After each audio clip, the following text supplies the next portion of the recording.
of them who are running away from the rest of the continent, especially sub-Saharan Africa, to come to South Africa. Now, it was correct for the president yesterday to apologize when he was at, was it yesterday or Saturday? At the late President Robert Mugabe's memorial service for what we have done. But comrades, the fact of the matter also is that we must stand up. South African leaders themselves must get their act together such that they don't destroy their countries and people have to leave.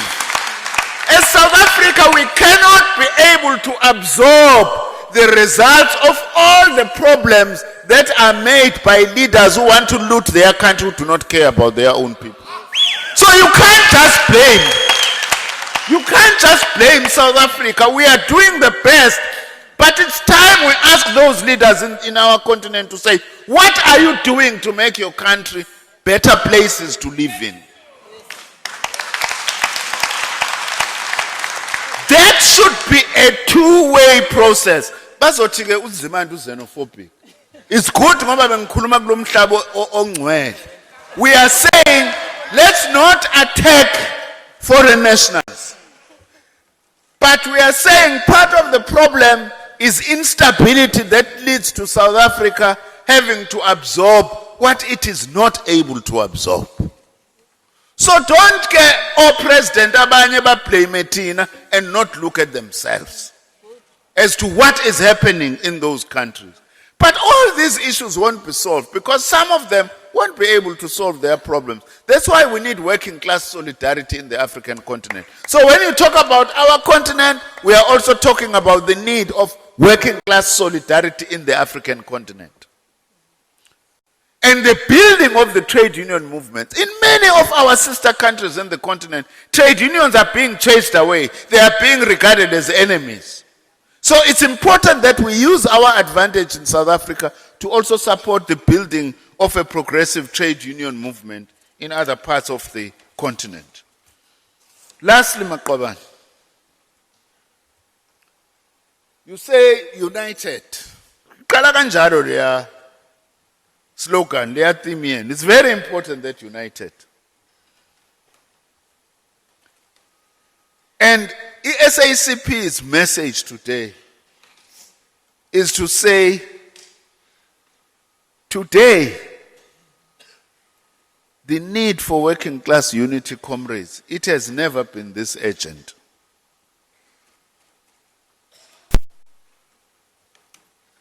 None of the above challenges I've spoken about will be achieved unless the working class is united.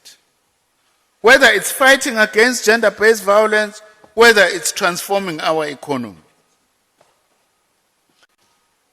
For instance, as the SACP, let me give you one example. Comrades, let's not sleep as workers. We are also facing some of the people in our own ranks who are fighting against Lohulman, this government, who is led by President Ramaphosa, because they are scared what they've been looting and they are going to be caught and go to jail. There is a fight back campaign against. This is your government. Of course, workers will always have issues with any government, but nevertheless, it's your government. This government will not be there. President Ramaphosa will not be there if Cosatu did not stand up and take a resolution and say, we want him as President of the Republic of South Africa and as President of the ANC. So we must defend this government because even these very same problems of this violence, some people are celebrating. In fact, they may be partly fueling it as part of discrediting our country and as part of discrediting this government. We are not going to be able to do that unless we are united. The SACP has said we need to build a broad patriotic front to defend our democracy against state capture. Some people go to the Zondo Commission and clown there before the commission as if there is a playground there. Say, no, Chair, I wanted to go and capture the Guptas, you know. That's not a playground, that. It's something that is very serious. We need a broad left popular front as well to unite all those forces that are committed to socialism. But perhaps the most important message, comrades, is to start by thanking Cosatu. There is nothing that we enjoyed as nicely as the Cosatu message coming out of its last CEC, Comrade Zing. When you said, let workers unite, trade unions, whether they are in Cosatu or not, around common battles. That is very important. Of course, I'm going to support what I heard Comrade EP saying here yesterday. Go and fetch some comrades to come back to the Federation. Go and face Ifau. General Secretary. Go and fetch Fau to come back and say, here is your home. But whilst we are working at that, you as SACTWU act with other progressive forces in your sector to fight for the common battles faced by workers. Whether it's against privatization in some instances, or casualization, or retrenchment, unite with other potentially progressive trade unions. You will build unity in struggle, not in the boardroom, Nasema office. Yes, there will be time to negotiate unity, but unity is actually built on the ground. On us, in the SACP, you will find reliable allies all the time. We will find reliable allies in the South African Communist Party. With those words, comrades, we wish you a highly successful Congress, but please, act in this Congress to unite yourselves and not to divide yourselves. That is very critical. Amanda!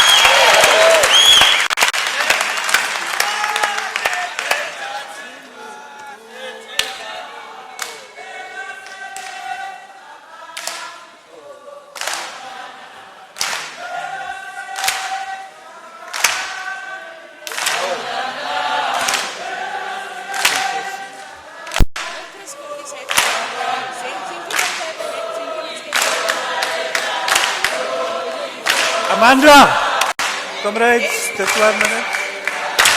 Comrades, what we'd like to do.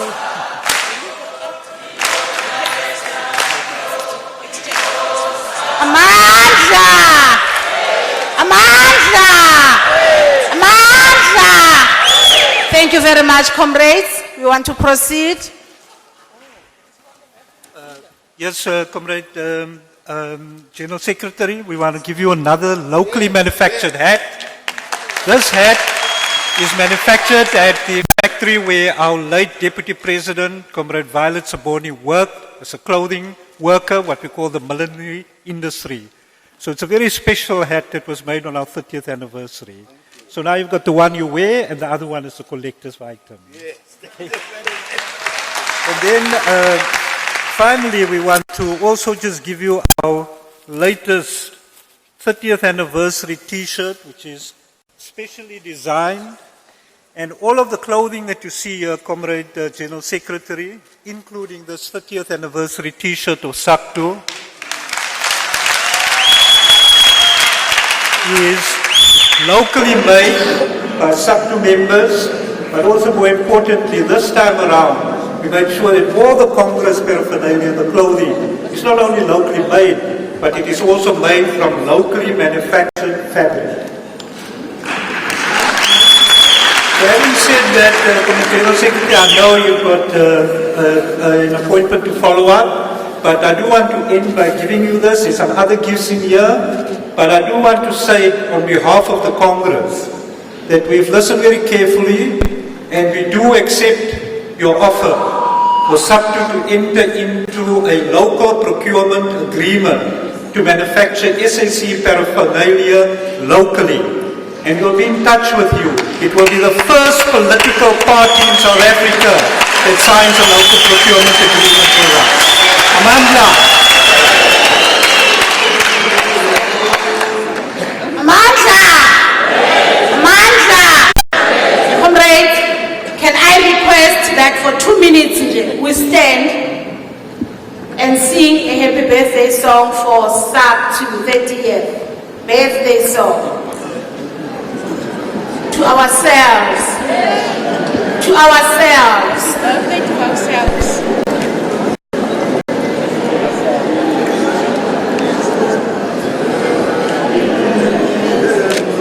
Happy birthday, SACTWU. Happy birthday, SACTWU. Happy birthday, dear SACTWU. Happy birthday, SACTWU. Happy birthday, SACTWU. Happy birthday, SACTWU. Happy birthday, dear SACTWU. Happy birthday to us. Hip, hip. Hip, hip. Thank you, comrades. Thank you very much. Thank you, Amanda. Can we sit down, Makawan? Nithi ufuna ikhekhe? I will try to mame. It's not my department. Treasure, are you listening? They want a cake. They're saying, where's the cake? They want the cake. Yes. Zaltola Bugalati. Yes. We've got Congress work to do, namhlanje. Makawan,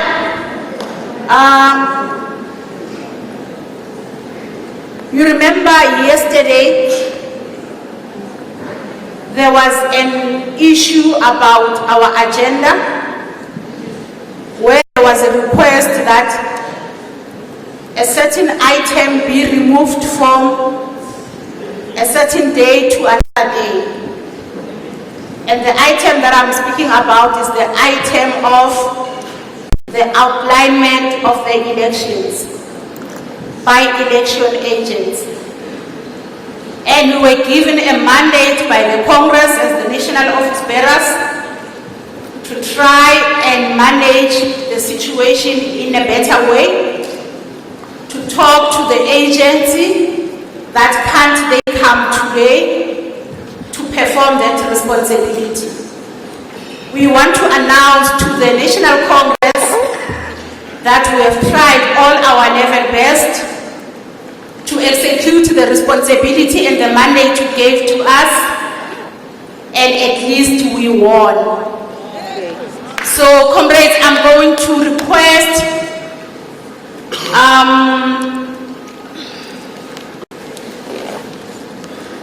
a representative from election agency to come and address us exactly on that issue. And the name is Ncedisa Mthenjwa. Sis Ncedisa, you can ascend to the podium so that you can come and address the SACTWU Congress on outlining the processes of the elections. Thank you very much. Over to you.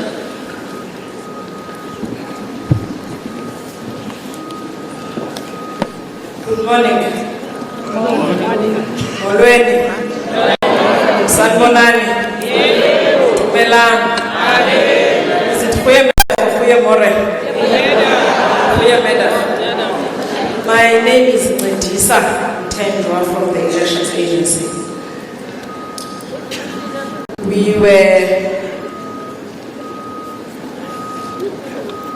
We were asked by the national office bearers of SACTWU to assist with the election of the national office bearers. We then sent the nomination packages, and the nominations were distributed through the office of the General Secretary's office. Nominations were opened on the 7th of August and were closed on the 25th of August at 5 o'clock. This was done through various methods, mail and fax. So we received all the nominations and conducted a basic audit of the nominations.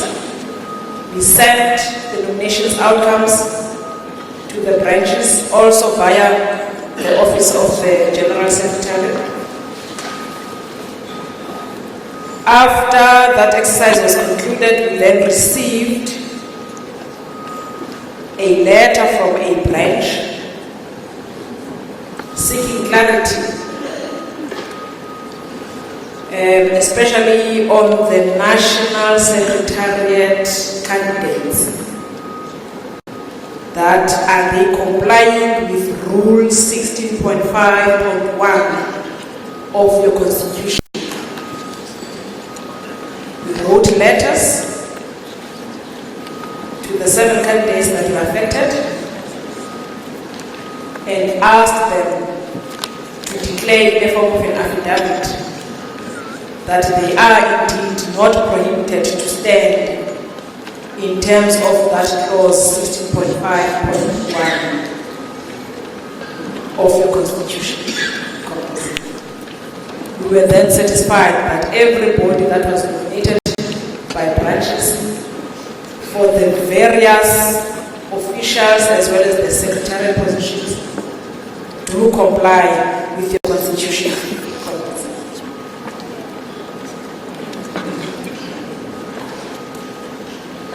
Comrades, the outcome of the nomination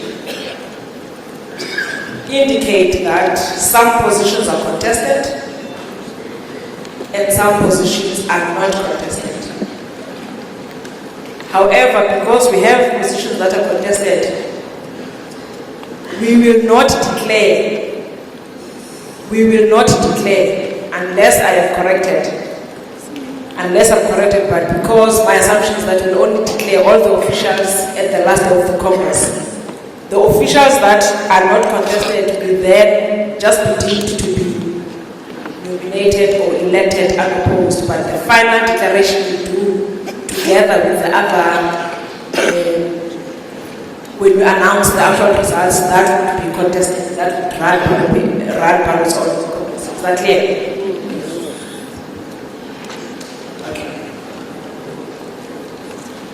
Now I'm going to outline who has been nominated for what position. Remember, for a nomination to qualify, it has to be nominated by 2 branches at least. So all the candidates that we're going to announce here have met the threshold. It doesn't matter by 20 branches or 5 branches, but what is critical is that they've met the threshold. Therefore, we won't be disclosing the number of branches that they have been nominated by. For the position of the president, we have only one validly nominated candidate there, and that is Comrade Temba Kumaro. For the position of the first deputy president, there's only one validly nominated candidate, and that is Comrade Susan Biki Kumaro. For the second deputy president,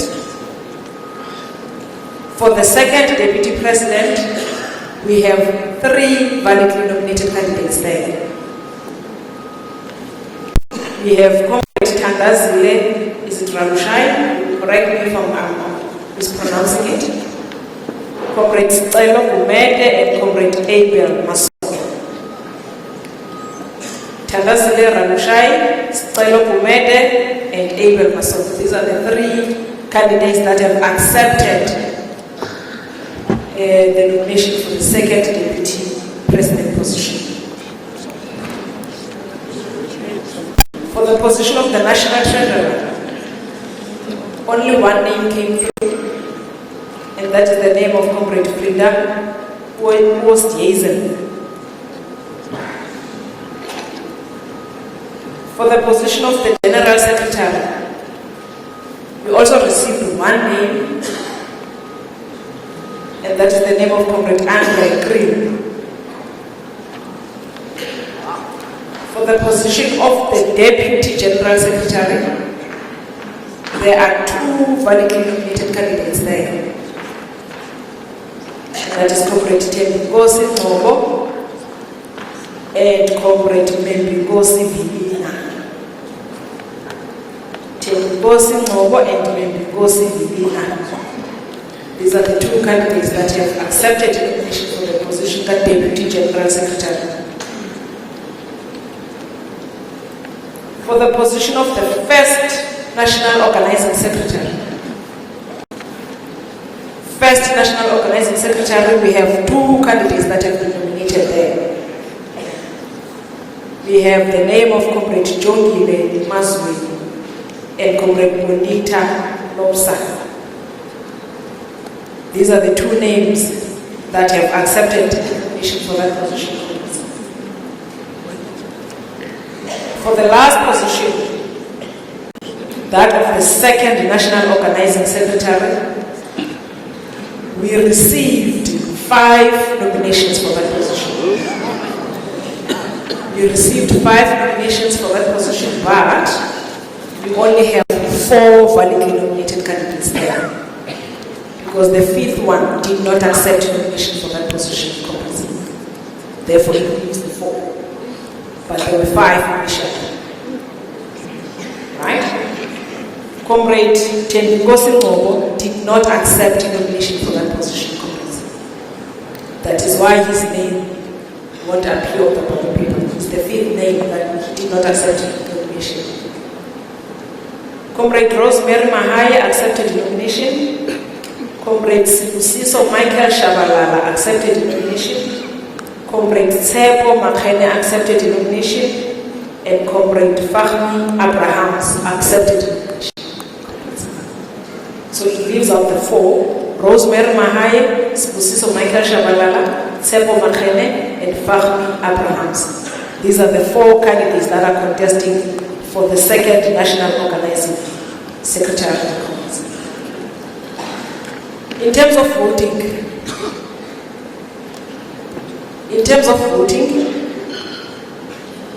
you have a mixture of electoral processes. Where candidates are less than 3, we've got a first past the post system that we use. But where you have 3 or more candidates contesting a position, then we have something called, according to clause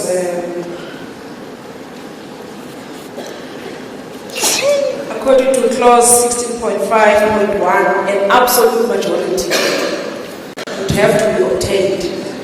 So it means we may not end up with one round of voting, but it will depend on the outcome of the first round of results. Because the Constitution says, for a person to be declared a winner, they must receive an absolute majority.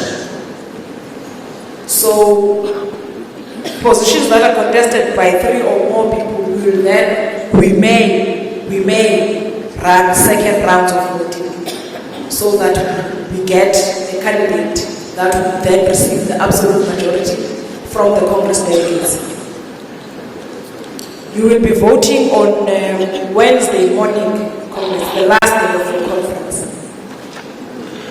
We will set up as early as tomorrow, that is Tuesday, so that we are ready to start the voting process by 7 o'clock.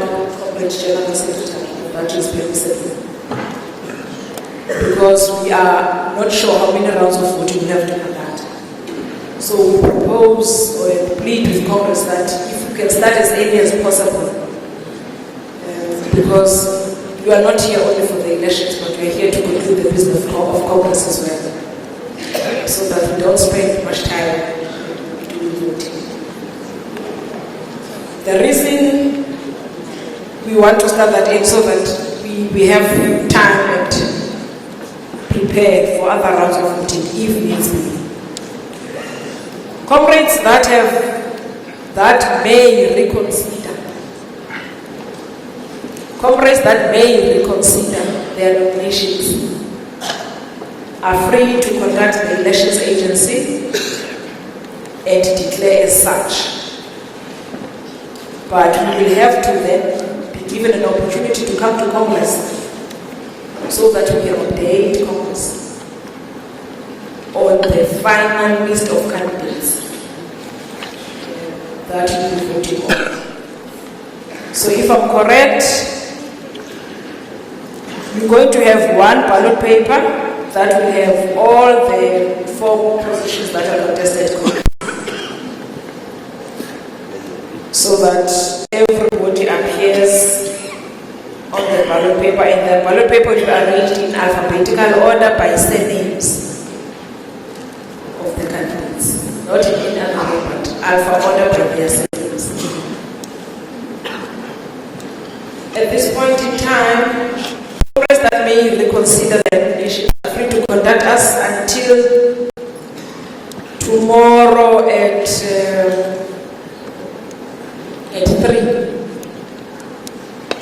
Is that a fair time? So that we can be able to prepare and print ballot papers as well. I'm not sure in terms of in how SACTWU does in business here, or in terms of observers. But at some point we'd like to have observers before the start of voting, so that they can witness the voting as well as the counting process.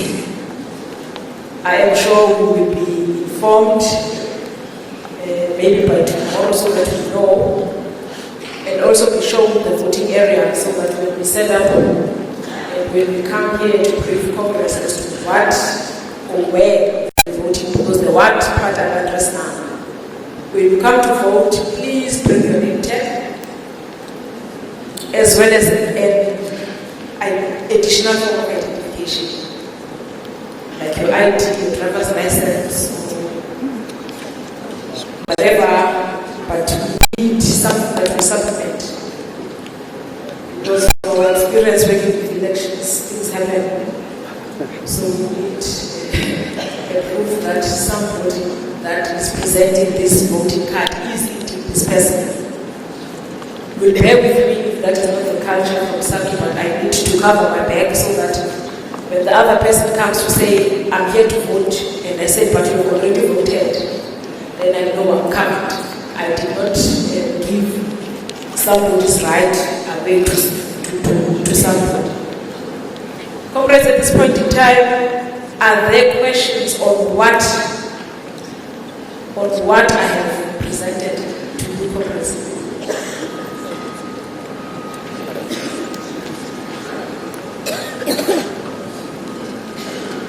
I will hand over to the chairperson of the session.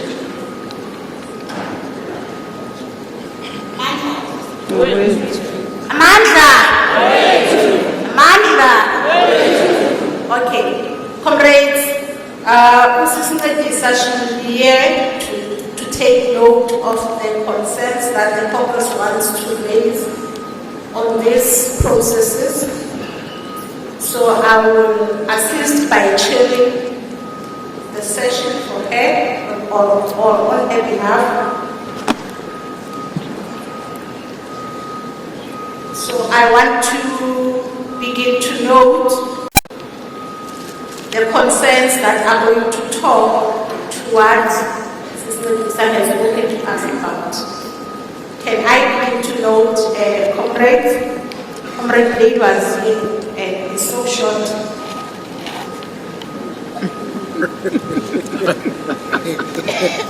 Okay.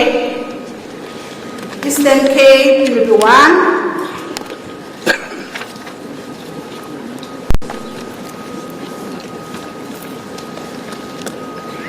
There's no other board,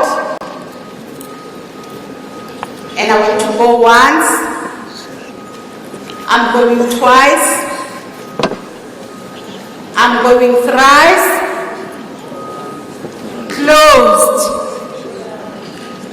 No mafufunyana. Closed. Eastern Cape addresses.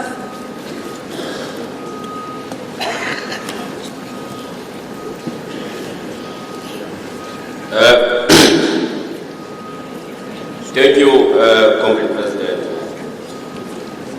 also, man, I've done all the Congress. Corporate President, please, man, don't forget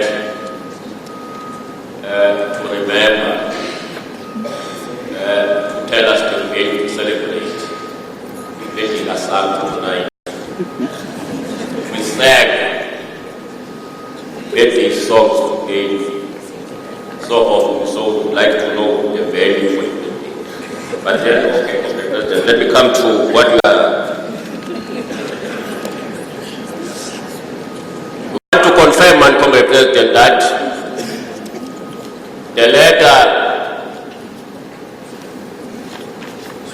from the branch that has been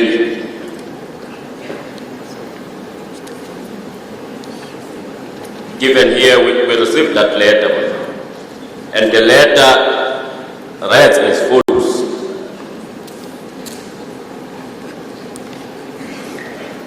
The letter is coming from the Atlantis branch. Attention, returning officer Ngisam Thethwa. Notice of nomination outcomes. Thank you for letting us know of the nominations outcomes. Thank you for the offer that we can contact you if we have any queries about it. My branch, Atlantis, has the following query. The policy of SACTWU states that only staff that come from the structures of the union can conduct elections. Can you please advise whether you have verified that these staff who are contesting for the position of Deputy General Secretary, NOS 1, NOS 2, comes from the structures of the union? Kindly let us know as soon as possible. And that was the letter coming from the Atlantis branch. Now, as Eastern Cape Comrade President, we rise, man, to be clarified how do the elections agents come to the conclusion to say the letter is referring to the law, which is 16.5.1. We just want to get that clarity.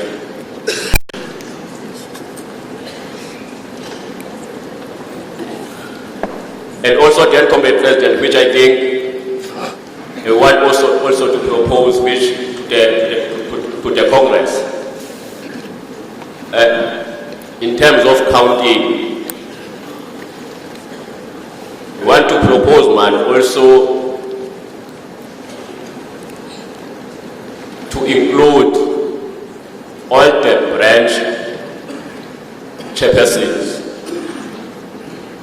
in terms of counting the votes. It's the proposal to the Congress that will come in President. Thank you. Is that proposal addressing the issue of the observers? Are you talking to the observers? Yes.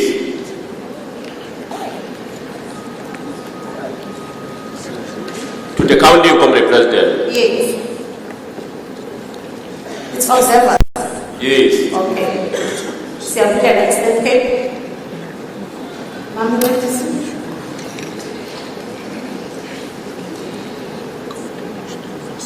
Comrades, Rule 16.5.1 refers to the voting process. In terms of the eligibility of the National Secretariat position, you then refer to your clause 16.4.3.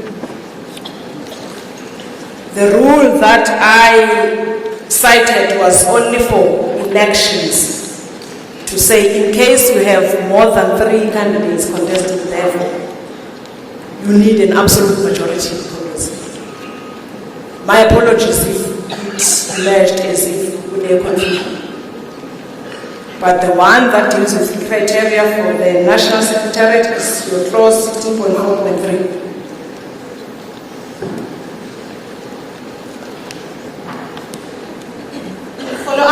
Cape?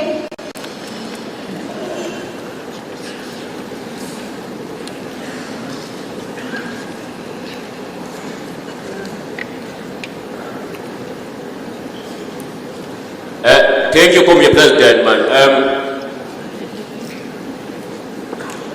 we take note, Comrade President, of the general understanding that listening is a skill. We were listening attentively to this matter. You link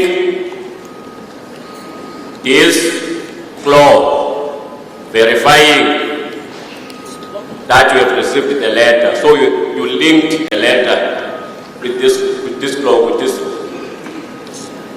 So that is why then we want the clarity. How did you then come to the conclusion to say the letter was seeking to be clarified about this clause? Thank you. But Eastern Cape, talk to us after the clarification now of the misplacement of the clause from the clause that the agency has spoken on, that was talking to the rules as per the constitution when it comes to elections versus the clause of eligibility, which is what she has explained, that she's apologizing that she has misplaced the explanation on the clauses.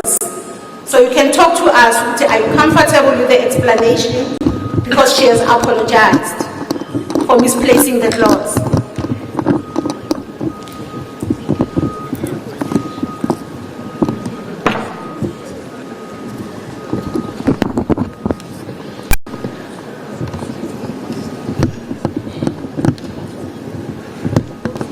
Comrade President, we are not comfortable.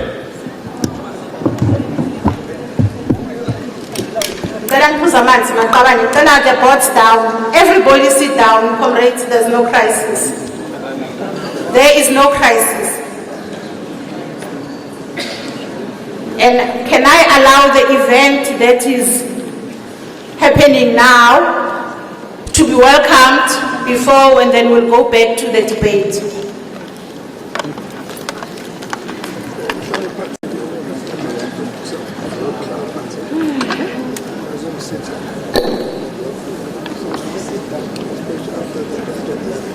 President of SACTWU, Comrade Themba Khumalo, you are welcome to welcome the President, to bring in the President.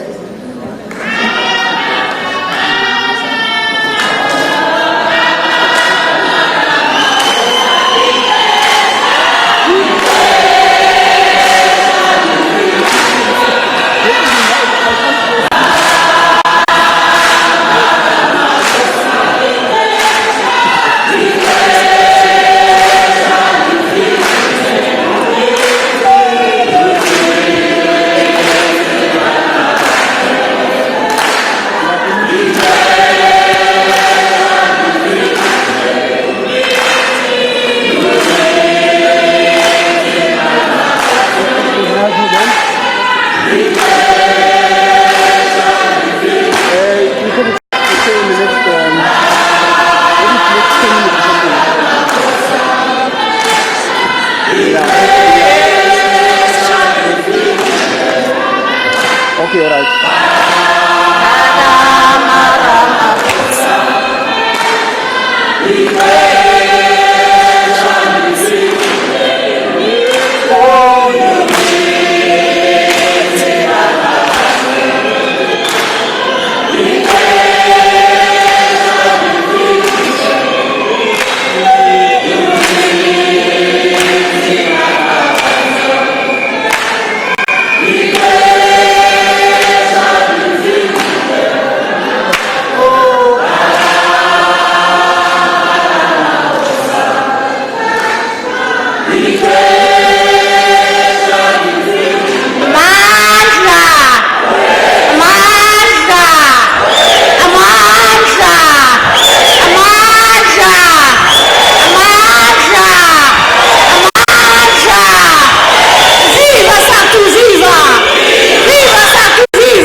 in a cultural way that we normally do things, to welcome the president.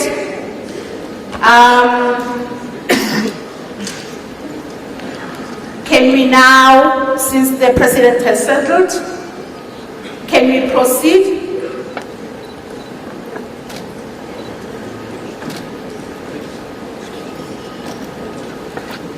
Comrades, we going to request that we peg the issue for a while, and I allow the senior president to come and introduce umongameli wethu ngaphakathi wethu in a very proper, dignified way, and then we will go back to the issue that we were discussing when we are done with this one. President, over to you. Mandla, Mandla, Mandla, Mandla, Viva Cosatu, Viva, Viva Eze, Viva, Viva SACTWU, Viva, Viva SACP, Viva, Viva Sanko, Viva, Mandla. Nasiyabonga maqabane. Comrade, the president is here of the country, of the Republic of South Africa. And the president, I know, is a busy man. I won't say many things. I'll just call him now because already on the way coming here, he's telling me, Comrade SACTWU must hear what he told me outside.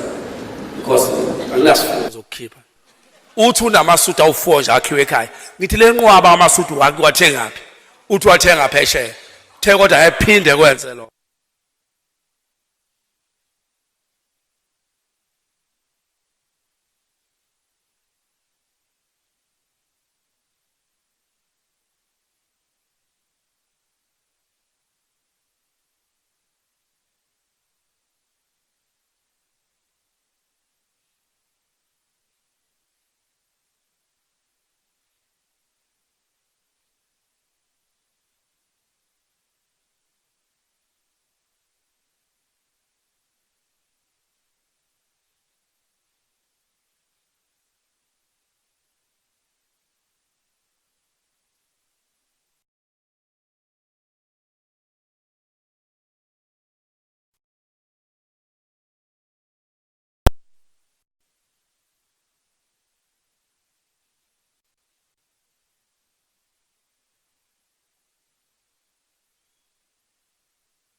Amanda! Viva SACTWU, viva! Viva Cosatu, viva! Viva ANC, viva! Viva Sanko, viva! Long live the spirit of Nelson Mandela, long live! Long live the spirit of Albertina Sisulu, long live! Amanda! Comrade President of SACTWU and the other office bearers of SACTWU, President of the Congress of South African Trade Unions, Deputy Secretary General or General Secretary of Cosatu, international guests who are here with us, shop stewards of this glorious union, SACTWU, from all the regions and areas of our country, comrades and friends, and ladies and gentlemen. I'd like to thank you for this privilege of addressing you on this occasion of your 14th National Congress. Also congratulate you for celebrating the 30th anniversary of the formation of SACTWU and just over a century of activism in the clothing and textile sector. SACTWU traces its history from the days of the Witwatersrand Tailors Association through the Garment Workers Union and various other union formations. The efforts of SACTWU and its predecessor organizations over many years ensured that clothing and textile did not become a neglected sector in our country and in our economy. Your contribution, comrades, to the struggle against oppression was also notable and invaluable. This union, your union, has championed the rights of workers in the apparel and textile sector and also ensured their lasting imprint in the democratic labor dispensation that we enjoy today. Now, as a voice of workers in the clothing, textile, footwear and leather sector, your union has been engaged at all levels, from the shop floor and bargaining councils, in areas such as government procurement, acquisitions and mergers, and it continues to engage robustly with our government and the private sector to improve the conditions of workers and advance their rights. Political struggle and the fight for workers' rights have always been indivisible in this country. There have been two sides of the same coin. You will know and obviously remember that we have always fought side by side for our liberation. In the words of former ANC President Nkosi Albert Luthuli, the ANC is the spear, and SACTWU, the SACTWU of those days before Cosatu came into being, is the shield. The alliance, therefore, between the National Liberation Movement, as represented and led by the African National Congress, the vanguard of the working class, which is the South African Communist Party, and the militant fighting force for the rights of workers, Cosatu, is a tried and tested alliance of independent partners fighting side by side for the people of South Africa. We forged our bonds in the trenches of struggle. And this alliance, comrades, still remains the most relevant force for the complete socio-economic liberation of our people. And I stand here to applaud and to recognize and to congratulate SACTWU, that SACTWU has remained faithful and continues to be committed to this struggle for a non-sexist, non-racial, democratic and prosperous South Africa. In that regard, I applaud and congratulate SACTWU for remaining committed to this struggle. Thank you very much for that.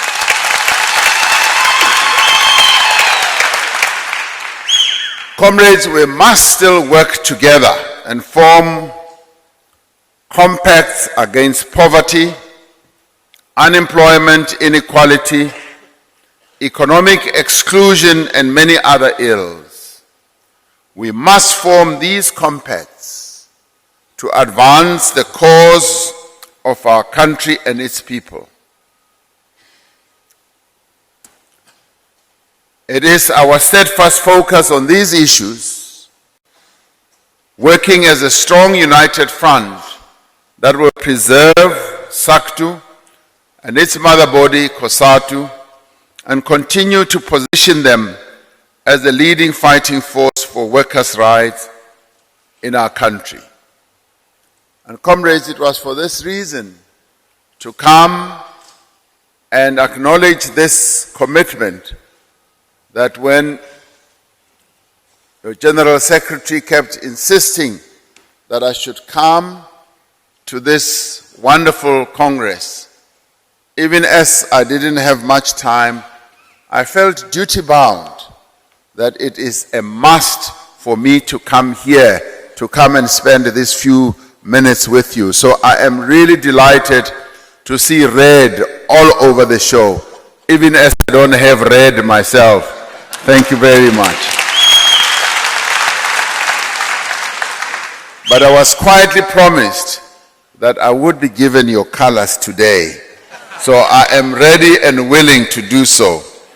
And as you know, your president, true to his form, kept on asking me, Ngoti President, we saw that with the State of the Nation address, you wore a suit made by the House of Monatic in Cape Town. And he asked me, how many suits do you have now? I said, no, I've now accumulated 4 suits. He said, no, that's too little. We want you to have 20.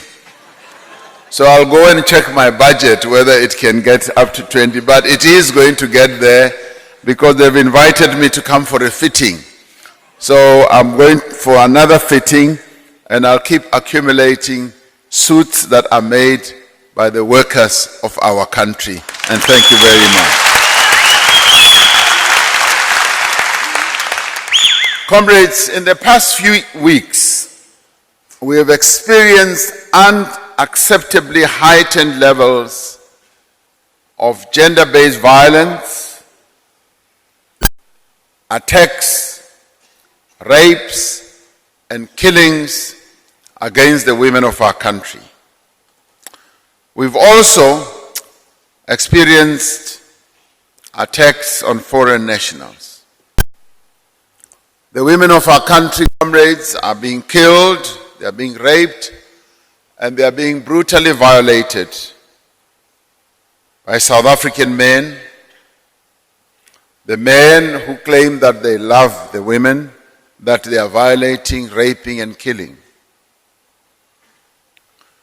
Every day we continue hearing harrowing stories of how the men of our country are brutalizing the women of South Africa.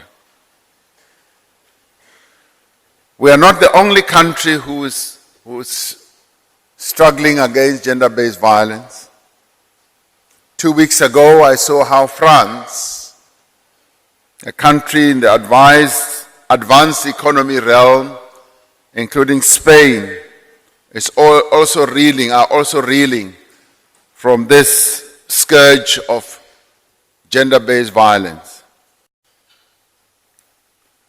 But we as South Africans, we have embraced a constitution that dictates that men and women are equal, that dictates that we must treat each other with respect, that dictates that there must be tolerance, that dictates that we must live side by side without any rancor.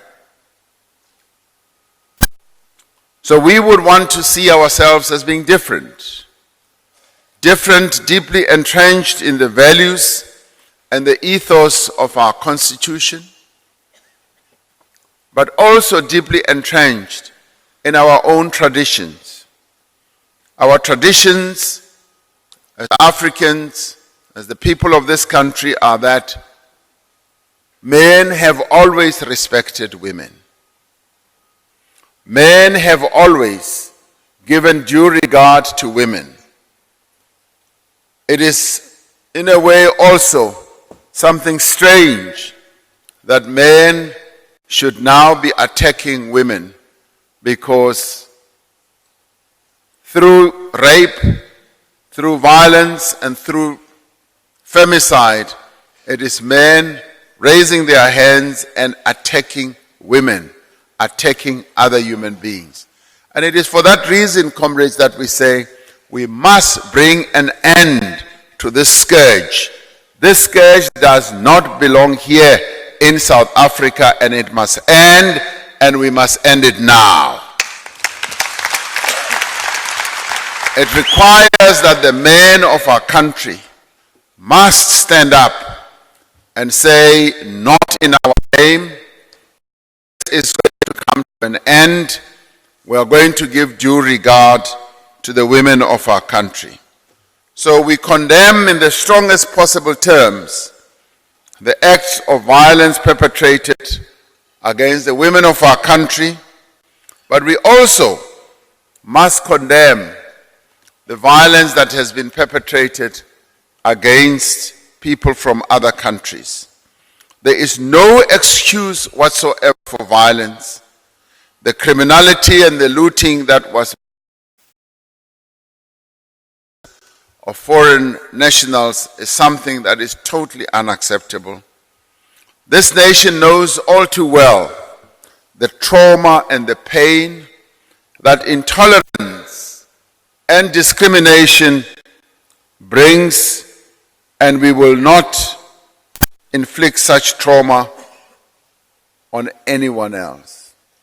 Immigrants must not be made into scapegoats, nor must we take our legitimate frustrations with the slow pace of economic and social reform out on immigrants who've come to our country.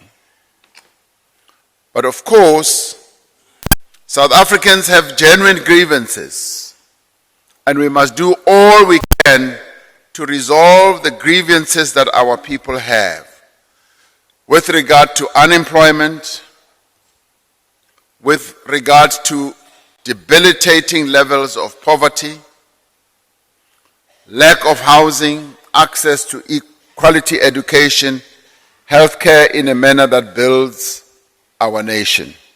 At the same time,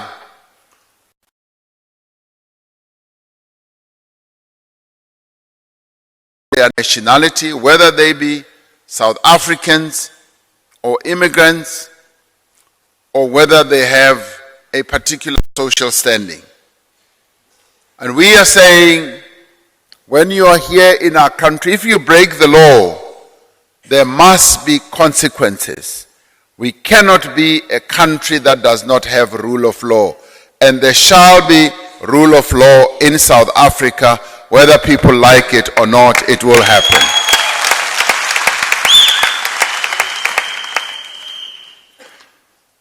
Now, comrades, it is with this in mind that I want to exhort everyone, all of us, to get engaged in a campaign to fight against gender-based violence and sexual assault. South African women and children live in a state of fear. They even fear walking down our streets.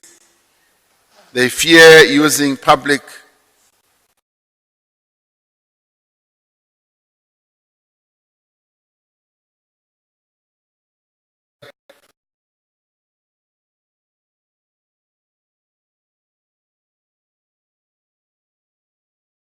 of how women have been attacked all around. Now, this is a serious indictment on us as men and in the end as a nation. We will do our part as a government to do better in this regard. We will train the police and equip them to better deal with cases of gender-based violence and sexual assault. We will establish more victim and survivor support facilities, such as Tutuzela care centers, and multiply them all around the country so that they do become centers of refuge and centers where women who are in fear, who are battered, but who need a place of safety can go to. We will also strengthen our laws and the whole criminal justice system to make a tangible difference in how cases are prosecuted. On Wednesday, we are going to have a joint sitting of Parliament to discuss precisely this matter, as well as the violence that has been unleashed against foreign nationals. As I leave you here, I'm going to Lusikisiki, where we're going to have a dialogue with the women of the Eastern Cape, because the Eastern Cape has been one area in our country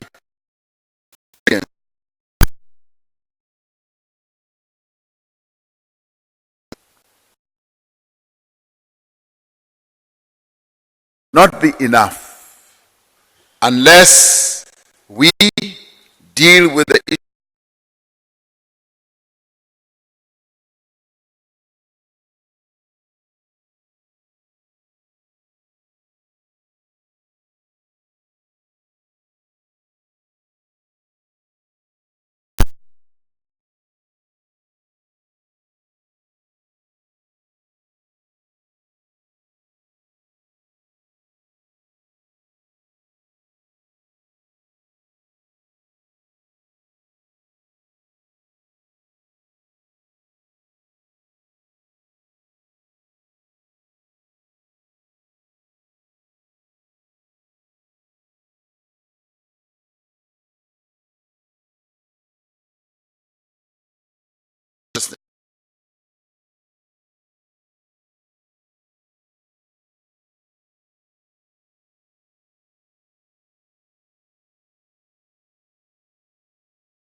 Steps to socialize ourselves away from these backward patriarchal attitudes.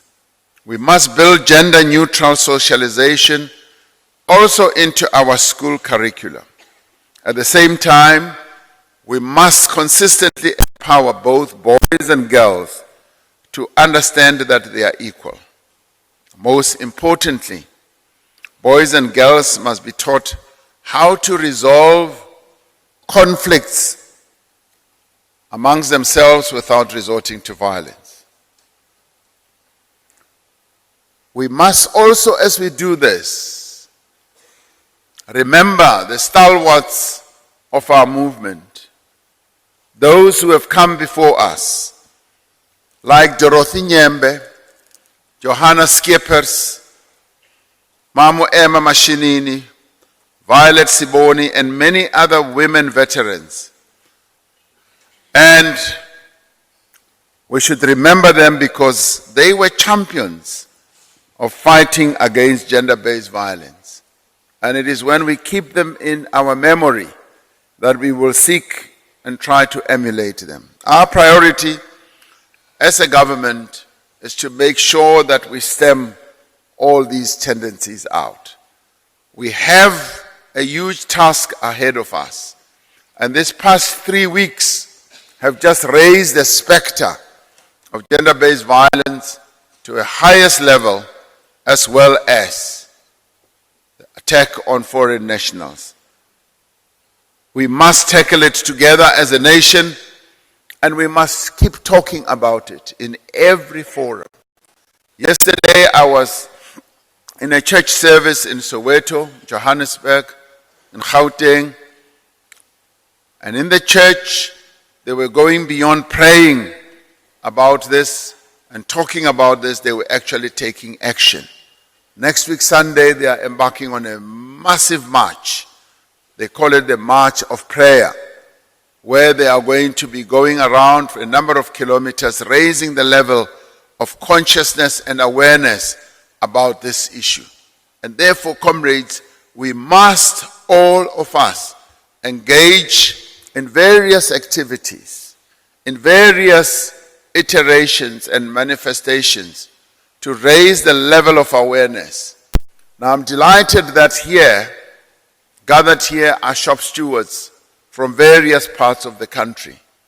And it is you, the leaders of the working people of our country, in your sector, who can spread the word, who can spread the message through your organization, in your factories, in your communities where you live, we need to raise the level of consciousness about the scourge of gender-based violence, and also that South Africans must desist from resorting to any form of violence when it comes to foreign nationals. We've always lived with people from other nations, side by side, living together, working together, and there's always been cohesion. Now, 2 days ago, I was in Zimbabwe, where we were having a memorial for our departed leader of the continent, President Robert Mugabe. And I was asked to speak, and the people of Zimbabwe, almost in unison, expressed their disappointment, expressed their unhappiness, and they expressed their anger against us as South Africans. And they saw me as representing all of us here in South Africa. And their reaction was against us, as the whole stadium, full of some 40,000 people, booed me. And it was only when I said, I regret what has happened in our country, and I apologize. I offered an apology on behalf of all of us as South Africans. And that is when they responded positively in accepting that apology. So I have apologized on your behalf, and I hope it does sink into our consciousness that the world expects us to act in a way where we will respect the rights of people from other nations. It is so because the world has put us, comrades, on a much higher pedestal. They know that we are a nation that has possibly the best constitution in the world, a constitution that enshrines the rights of everyone. But they also know that we have a freedom charter, which we adopted in the 50s, which our forebears have bequeathed to us. A freedom charter that says South Africa belongs to all who live in it, which basically means that we will give respect, recognition, and acceptance to all who live in our country. So when they saw what happening, they were really shocked. They were shocked and they were taken aback. And our image and our standing and our integrity has therefore been negatively affected. We will have to work very hard as South Africans to regain our stature, our position, and in this regard, it was best to just stand up and say we are sorry for what happened. And in having said so, we now need to make sure that it does not happen again. And this is what I told them as well.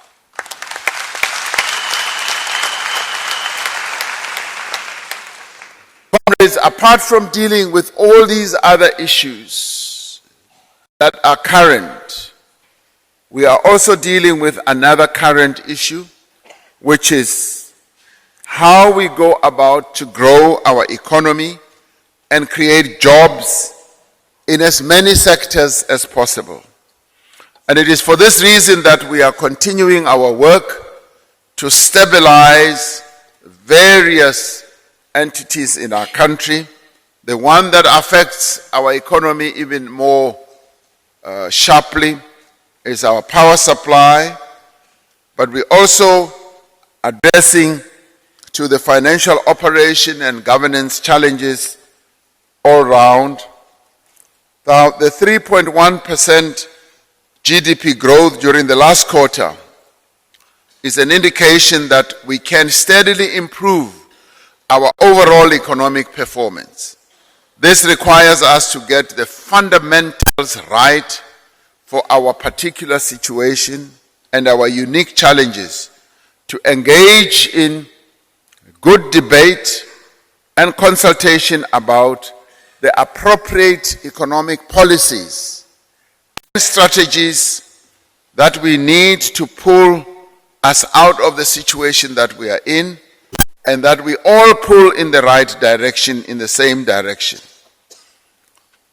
Comrades Ibrahim Patel and Tulas Nlesi have elaborated on some of the initiatives that their departments are working on, because they are involved in a number of initiatives in their both areas of responsibility.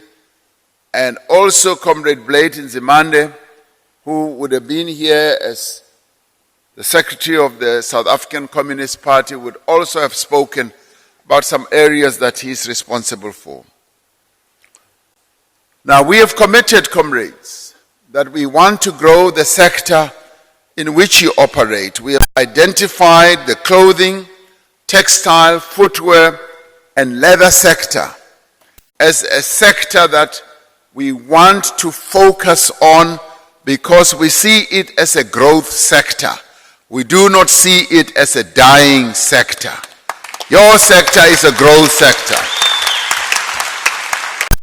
And we say so because we want this sector to contribute to the economic and social transformation of our country as well as our continent.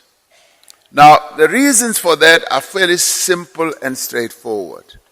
We know that this sector has been facing enormous challenges.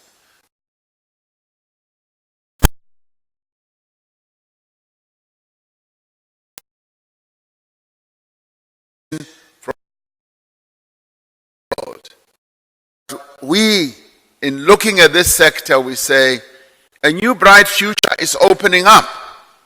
We, as part of the African continent, and that is why we need to address the challenges that we have had in the past 2 weeks.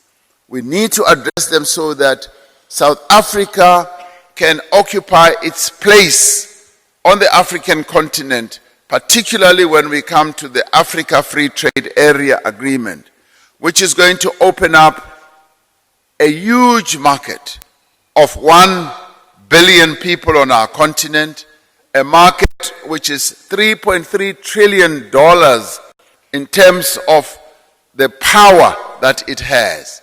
We want to open up this market so that our companies can play in, so that the working people in this sector, yourselves, and many more that we want to see employed, should be active participants in this sector.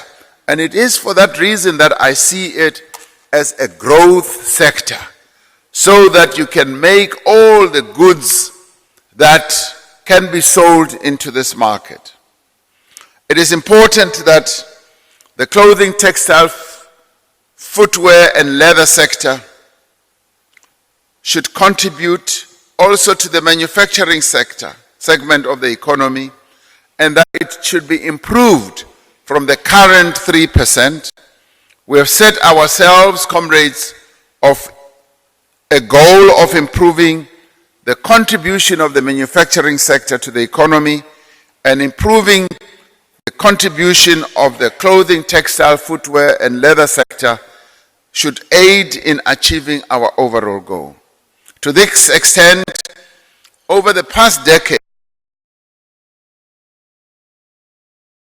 has invested much in improving the prospects through incentivizing it, through increasing production, and also through saving jobs. The Department of Trade and Industry, as well as competition, provided a production and competitive incentive to the local industry. In the last 5 years, 4.1 billion rand has been provided to the industry to support local manufacturers. Now, that is quite a nice sum of money. The IDC provided funding to the support of the industry, and 3.2 billion was approved, creating a saving many jobs. In addition, Government through the UIF and PIC supported the restructuring of EDCON. Now, government, comrades, working with the banks, with shopping mall owners, supported a 2.7 billion financing package for EDCON. Comrade Patel kept on coming to brief me about these negotiations that were ongoing. And it was touch and go, real touch and go, as he came to me and saying, President, what can we do now? And I said, Comrade Patel, the ultimate objective as far as I'm concerned is to save those 140,000 jobs. Just get it done. And that is what we did. So, comrades, I was really particularly pleased when he went out there, negotiated, and kept twisting and all that. And finally, the deal was done to save all those jobs. And that, for me, was the most important thing. Because if we had allowed that deal to fall apart, EDCON would have gone under, we would have lost 140,000 jobs. And I did not want that to happen under any circumstances. Now, as part of the settlement with the Competition Commission, EDCON, South Africa's largest clothing retailer, has also agreed to commitments on local procurement.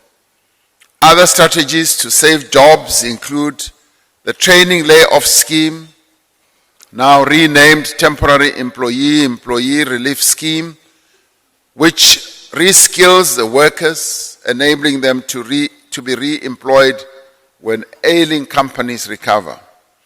Incentive schemes, comrades, such as the Production Incentive and Competitiveness Improvement Program, as well as re-establishing production in defunct or ailing factories, are important initiatives that government is supporting.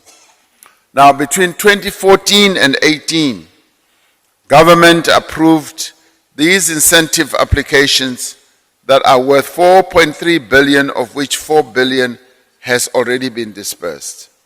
Now, since the inception of the program, 531 companies have applied, and 354 of these companies were small, medium enterprises. And the other industrial policy financing tool, the Competitiveness Improvement Program, has also approved a grant as well. And I did say during SONA and our budget vote that master plans will be developed with business and labor in industries like clothing and textiles, amongst others, so that we can grow these sectors and create jobs for our people. We're encouraged that DTI is currently finalizing the terms of the master plans. Now, I've been pushing that as we look at growing our economy, we should be focusing on sectors of our economy and develop master plans so that we are not all over the place. We focus on each sector of our economy and have a clear plan. And I'm glad that these are now being finalized, and the master plans will contain commitments from all the key players in the sector. So this we are seeking to do, because through that we will be able to look at the full value chain of every sector and be able to know where we should lay emphasis. If government has to support, we should know where it should support. If we have to provide incentives, we should know where to provide incentives. Now, your president, as I was walking in here, was only interested in one thing. And he says, President, the workers who are here are interested in one thing, whether their jobs will be saved and whether their jobs will be secured and whether there will be new jobs to be created in the future. I'm able to tell you, President, that yes, that is precisely what we are focusing on. We want to save current jobs and we want to create more jobs. There is your answer. This is what we are committed to as the government of the Republic of South Africa. Now, comrades, we are going to use a variety of strategies and initiatives to do precisely that. Now, this I want to stress because we are not just leaving you in the lurch as working people in the economy of our country. We're not just going on and say you will see for yourselves. We want an activist government. In fact, I say we want to be an entrepreneurial government that is directly involved in every sector of our economy, either as a regulator, as an encourager, where we encourage, where we initiate certain projects and get them going, and an active participant, where we do not just sit on the sidelines and see things going on and some of them going wrong. And we have identified a number of these initiatives. One of those, comrades, is public procurement, which in our view is an important contributor to industrialization in our economy. We reiterate our call with regard to the importance of buying locally produced merchandise, including clothing and textile products, so that we can boost our industries and create and sustain jobs. If government buys locally made goods, local production will increase and jobs will not only be saved, they will also be created. So I'm on a big drive to say in government, local is lekker. We must buy local. Because there is no need for us to go and create jobs in other countries whilst our own countrymen and women do not have jobs. So we're putting pressure that buy local, and at government level we say we must buy local. When we come to uniforms, there must be uniforms that are made here in South Africa.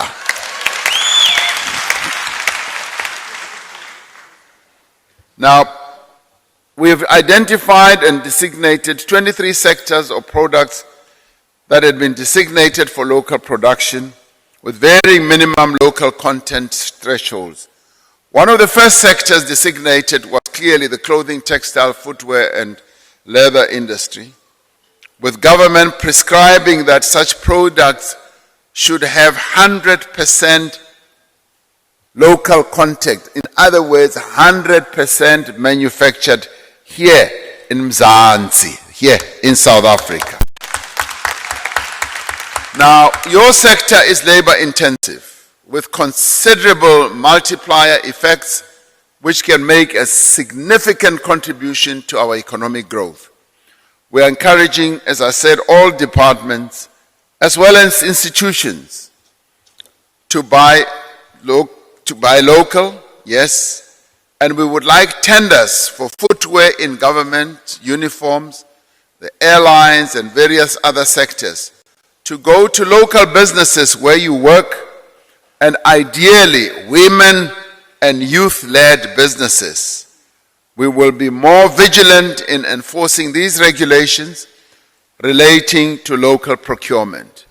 At times we have not been as vigilant as we should be, and we are now going to be more vigilant because we are getting cleverer and wiser by the day as an entrepreneurial state. And we will put our full weight behind efforts such as Proudly South African by encouraging retailers to stock more locally made products from local manufacturers. Another concern is the impact of Chinese imports, both legal and illegal, in our economy. We've raised these with the Chinese authorities and at some point had quotas over some of these imports.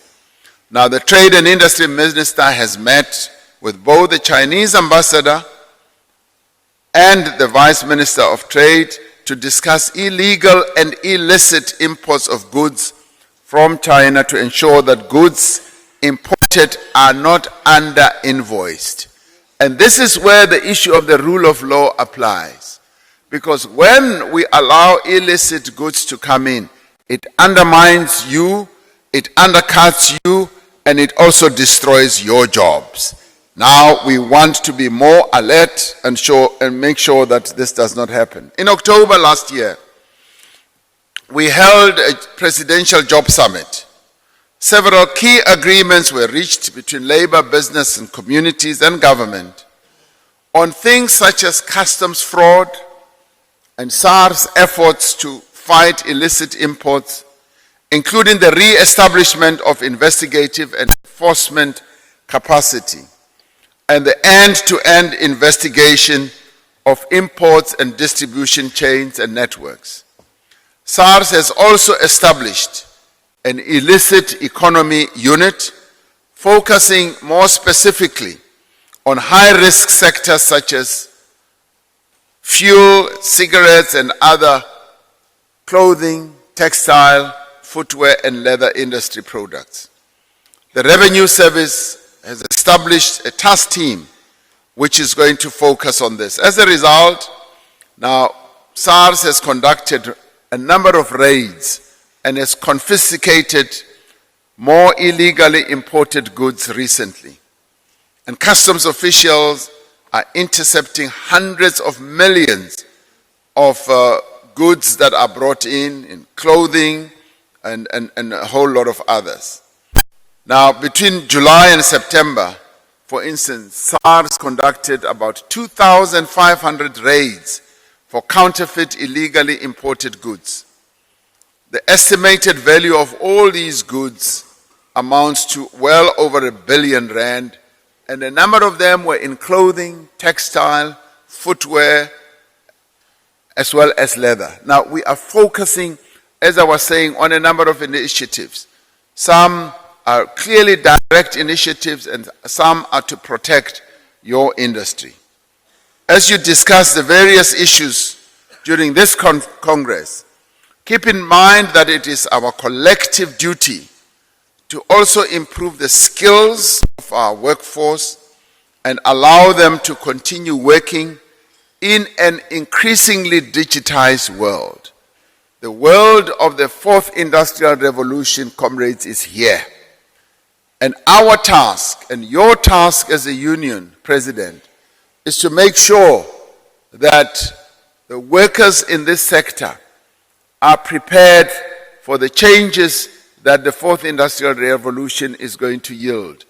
And our members, your members, must now be getting ready to be reskilled, to be upskilled, and to be given options and possibilities to move ahead. Because technological advances have a disruptive impact on the world of work.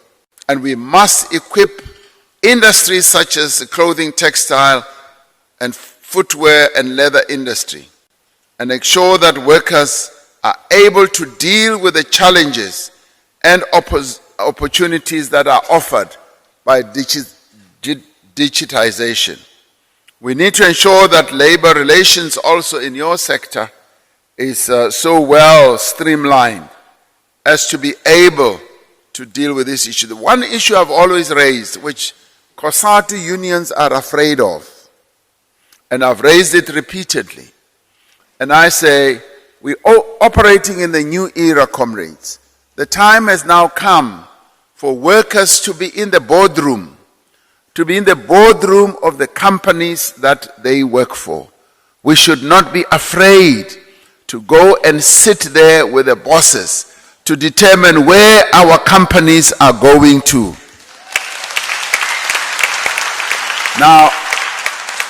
Now, many of your leaders have always been afraid. They've been afraid, they think that they are going to be contaminated. And I say, comrades, you should take the struggle where you know that the struggle should go. Get into the boardroom, look at the company plans, look at the finances more closely, and see how best to advance the interests of the workers. In other economies, for instance in Germany, militant trade unions sit on the boards of the companies that they work for. And when they negotiate, they never get into a conflict situation. They negotiate, they even go on strikes. But at the same time, they are much more informed, they are much more attuned to the direction in which their companies are going to. And I'm encouraging you as workers not to be afraid to take this step. I have seen it work extremely well for others. So both sides, comrades, workers and employers, have to work hard to meet each other halfway and to appreciate where each is coming from. And the workers will always be seeking to advance the interests of the workers in general. Comrades, I want to conclude by briefly saying, we are in a strategic alliance that seeks to build a united, non-racial, non-sexist, and democratic and prosperous South Africa. And this, between your organization, Cosatu, and its strategic partner or alliance partner, as in the governing party, has been able to work well together. We produced the manifesto together. And in this manifesto, we've been able to identify areas that we need to focus on. How we can transform the economy, how we can make sure that this economy will grow in a sustainable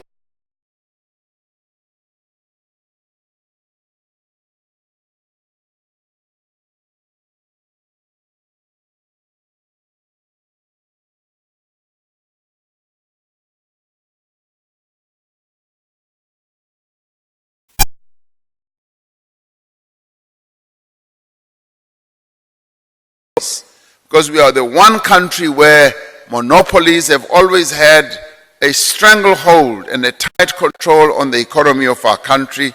In our manifesto, your manifesto, you deal precisely with those issues, and those are issues that we are going to be addressing. Because, for instance, the presence of monopolies in our economy are growth inhibiting. Because they inhibit the growth, we are not able to have many players in the economy of our country as to be able to ensure that there's more employment and more growth.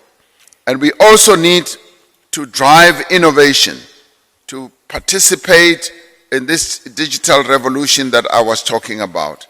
Now, there are quite a number of interventions that we are going to be embarking on, but the other important one is just social transformation. We want to focus on social transformation, on education, on the health sector, and on improving the lives of our people, building more homes, a more modern and integrated and accessible and reliable transport system. We know that as workers in our economy, you spend up to 40% of your income on transport. We know that you pay a lot of money to get to work. We now need to transform our transport sector so that we have a reliable and affordable transport system. And we are also, as you know, comrades, working towards a comprehensive social security system to protect the well-being of the people of our country and society in general. Now, our manifesto focuses on keeping our communities safe and ensuring that there is security in our streets, in our homes, in the schools where our children go to, but also on our borders. This includes our fight against all manner of criminality, and particularly drugs and gangsterism. The proliferation of drugs in our country has reached frightening proportions. Wherever you go, you find that drugs are being peddled, and the children, the young people of our country are susceptible to this. Now, one other important thing, as I conclude, is to rebuild and renew a capable developmental state by reorganizing the way government works and interacts with the people of our country. And that is why we've now adopted what we call the district development model, which we are launching tomorrow in the Eastern Cape in the OR Tambo district, where we are now seeking to focus government initiative attention, including a number of other role players, on districts in our country, where we will have wall-to-wall initiatives that will lead to the improvements of the lives of our people during the life of this administration. And obviously, comrades, we want to advance nation building and social cohesion, and we will be ensuring that we deal with all the challenges like those I mentioned initially. But in the end, we want to build a better Africa and a better world. Now, this manifesto is what we are now implementing in our government system. Sets out how we will improve the lives of South Africans and grow South Africa together. Your president, as I was coming in, was saying, we want to know what plans government has to improve the lives of the workers in this sector, to advance their working conditions, to also protect their jobs, and also to create more jobs. Now, comrades, this we will only be able to do if we work hand in hand, if we work together. You should not expect that government will do this alone. You should not be looking at government and say, what is the government going to do for us as textile workers? We should be saying, what is it that our union will do to participate in this ongoing process of transforming our country? Right now, we are involved in a process of repositioning our state and ensuring that the wrong things that were done in the past few years are corrected, and that we deal with challenges such as corruption. As you know, corruption had set itself deep into the structures of our government, but not only in government, but also in the private sector. And we continue to say, comrades, we are going to deal with corruption quite ruthlessly. We are going to make sure that we root out corruption from South Africa and reposition our country. And we hope that, yes, because corruption takes money from the poor people of our country, and we hope that SACTWU will become a partner with us in making sure that this is achieved.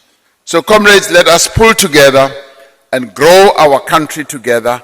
Let us work together and make sure that even those who are trying to fight back, because there is some fight back campaign that is underway, even those who are fighting back are in the end defeated, because the course that we have taken is the correct course that is going to reposition our country. So let's work together, and SACTWU has always been on the right side of history.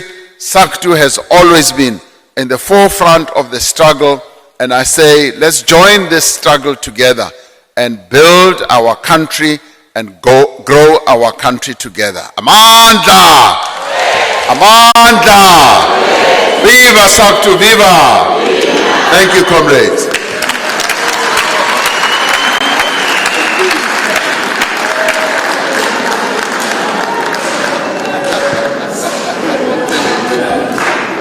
Amandla! Amandla! Maqabana sizosho lutho oluningi president nje lokujahe kakhulu ngale omunye umsebenzi omkhulu. Sengimnikeza ukuthi manje wasivumelene ukuthi amasuka sezoba maningi athengwa local, azothungwa local. So sengimnikeza yonke le mpahla emnikeza yona la ezo South Africa. Uzimane sinikele na isigqoko awuphuma fakele lesigqoko sinentelezi. Khona intelezi lesigqoko.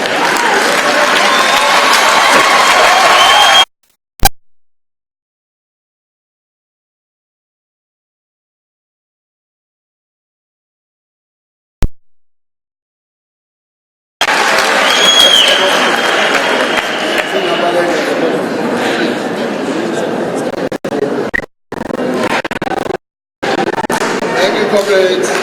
Okay, usiyavalisa president. So wesilibona ngelinye ilanga namhamba naye manje. Bye bye comrades.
Thank you, Madam Secretary. I was about to invite you back to the